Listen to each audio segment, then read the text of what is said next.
2 decades back, a series of Western scholars like George Stanham, Stephen Peter Rosen had come to India to study India's strategic culture.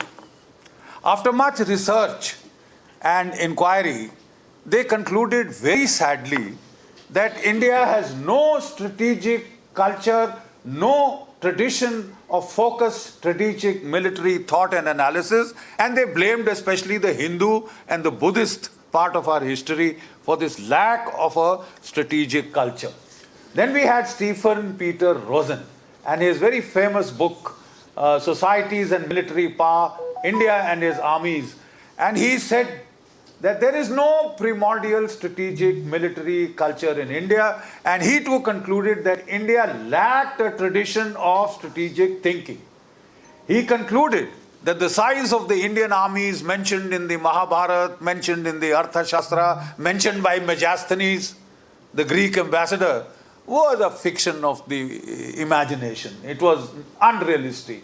And he quoted Martin van Creveld to state that given the state of land communication, command and control means logistical infrastructure, you couldn't, mass such large-sized armies in those periods. But the same gentleman very conveniently informed us that the Roman legions, when they fought the major battle, they were about 240,000 strong. From a population base that was much larger than that of the Indo-Gangetic plain.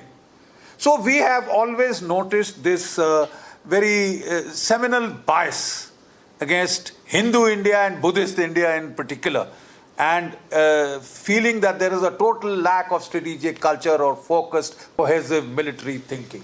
The most salient part of this definition is a strategic culture is persistent over time, and it tends to outlast the era of its inception.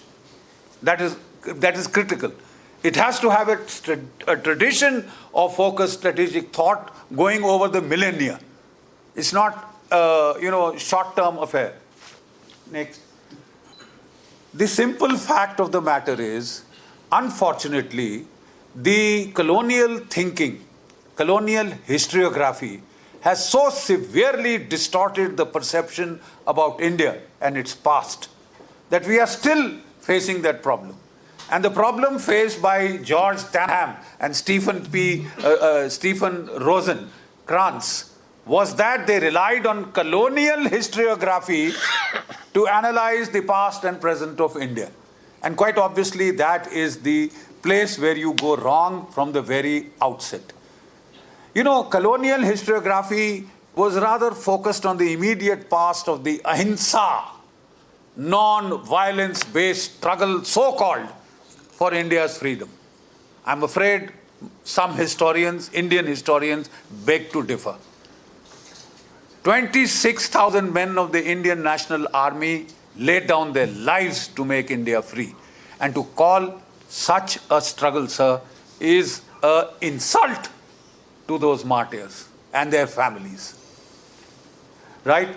But that has clouded thinking about India as a Pacific country, neo-Buddhistic in its approach, ahimsa, spinning the wheel, etc. I'm afraid the truth is otherwise. The Vedas mention war, and I'll tell you how. And major wars, please. Ramayana is about a war. The invasion of Sri Lanka by the kingdoms of the north, by locally assembled tribal armed forces. It is about a war. The Mahabharata is about a major Armageddon that ends an age, a kind of an apocalypse that ends the age and commences a new one. It's about war. So let's get back and start right from the Vedas itself. In the Vedas, colonial historiography has once again created a beautiful fiction.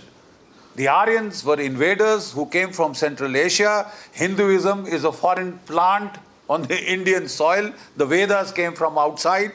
And they fought with the Dravidians. The Dasyus are translated into dark-skinned Dravidians. And how the whites pushed out the blacks, so-called, all the way down south from the Vindhyas, across the Vindhyas, into the triangle of the Dravid land, which is the junction of three seas.